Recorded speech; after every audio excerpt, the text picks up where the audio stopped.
It was a wild night at the National Hockey and Entertainment Center as the Huskies and Mavericks went toe-to-toe. Emotions ran high as St. Cloud State tried to rally and force overtime. Tonight, the Huskies have to fight back, take control, and make sure that the Mavericks are not welcome in the Huskies' jungle.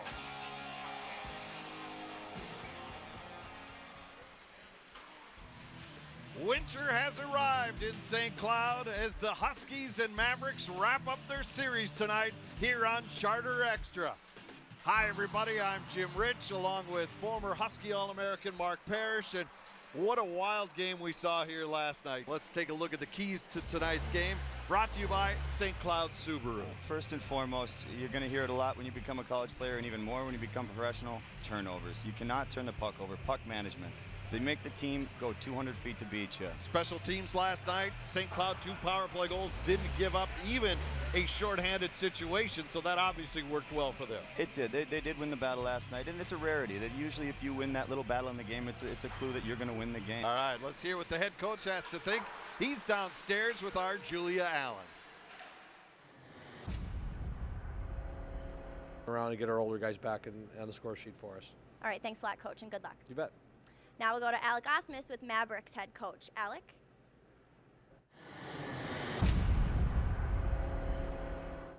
Thanks a lot, Julie. I'm joined here with Coach Blaze once again. Now, Coach, last night, a big offensive night out of your team, a big night out of Ryan Walters. Is there anything you'd like to see differently out of your team here tonight? Yeah, we can't play racehorse hockey. We knew that St. Cloud's a very offensive team. Let's start with Ryan Farragher. He gets the start again. He got taken out after 2 periods of play last night, but it was not his fault. It goes back to what you brought up on the air last night. You're protecting your goal, you're protecting your guy.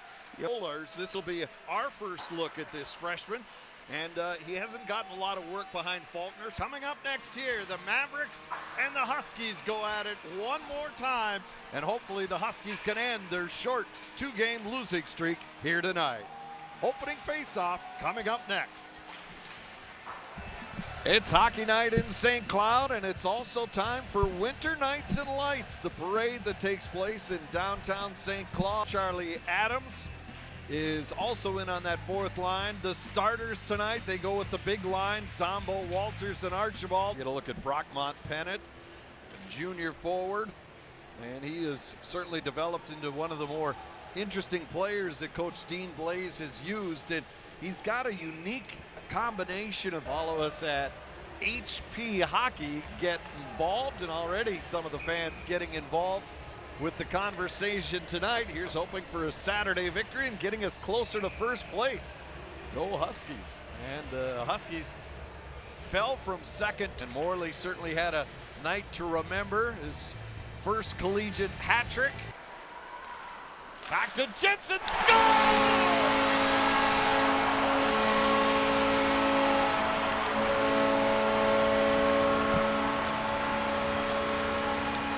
I don't know if the people at home could see the relief on Jensen's face for that going in to finally pop that first one.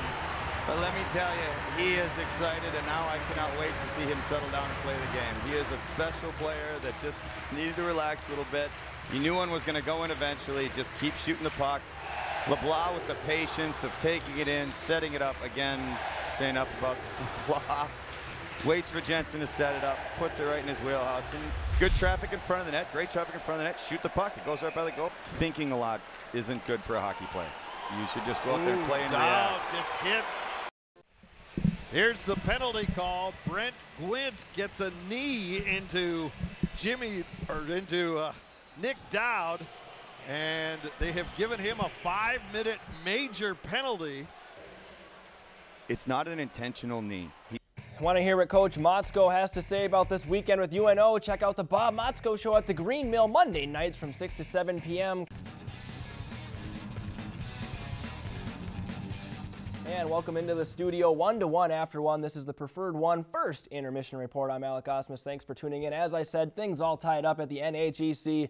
With that, we're going to hop into the highlights from that big first period. Now remember, Huskies losing last night, a tough 6-5 loss, coming in looking for a little more revenge here tonight. Huskies Picking up on the power play here, 2 for 4 last night. Nick Dowd getting a good look here. However, Stolar shuts the door halfway through the period here. Drew LeBlanc dishes it out of the circle. Nick Jensen lasers this one in, his first of the first goal of the game, first of the season for Jensen. Now things kind of shifting around a little bit after last night. No longer a couple of two-way ties between St. Cloud and the Gophers. So St. Cloud has dropped down to tied for 4th with Minnesota State. With concussions at an all-time high in all athletics, St. Cloud State is keeping an eye on our Husky athletic players with concussions. Lindsey Branwall has more. As the empty seats in the NHEC fill, fans are looking for a rough and tough game of hockey. But what those on the other side of the glass may not know is how serious some of those hits can be. The head inside the helmet came. Back here, and you can see the snow starting to fall. Look at the creativity of our crew. How about that? They must all be artists. That's that. The future of television looks bright with these guys coming up. Of honor in our game. Last night he got hit with that shot. And now a high hit by Archibald behind the play. And no penalty call. One of the Huskies is down. We'll be back with more after this. David Morley still on the ice after taking that check along the near boards. And now it looks like he's up and should be all right. But here it is. He'll play it in. Then he's cutting to the bench, and Archibald comes in and throws a shoulder into him and knocks him to the ice. And now Morley skating to the bench under his own power.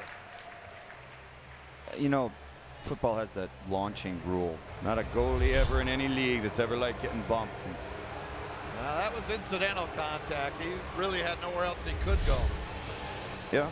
But look at Coach Monsko. He's seen enough of this already. You know, Morley has gone into the locker room after that big hit, but right before that big hit, Gravel actually walked into the locker room with a trainer as well, so we'll keep an eye on both of them. Physical all the time, and that's what we've seen in this game here tonight. It's a huge part of hockey. It's like I said before, hit or be hit. It's you're going to move up. People are just going to keep hitting it. They don't take any breaks on anybody. And the more skilled you are, the more you're going to get hit. The FSN North girls say the boys from St. Cloud State University have the definition of hockey hair, and that is certainly the case here. The group of Tim Daly, Corey Thorson, Nick Jensen, Nick Dowd, and David Morley, along with Ben Hanowski, are growing their hair to donate it to Locks of Love. No scoring in the second period, but a lot of hard work done by both teams. We're even at 1. We'll be back with our second intermission right after this timeout. Back at the National Hockey and Event Center, a scoreless second. I'm here with Jimmy Murray. Jimmy, you did a great job in Alaska last weekend. Now you've moved up to center. What is it like to take that role as a freshman? It's nice. You know, it's a pretty comfortable transition because I played center last year, and right now I'm just trying to do whatever the coaches need. Terrible bounce for the Huskies and a great bounce for the Mavericks. Right here. Oh my! Ooh, 27 kick. Maverick here, even if he's on the ice, he still can't kick, right? They're looking at it again. He can't kick.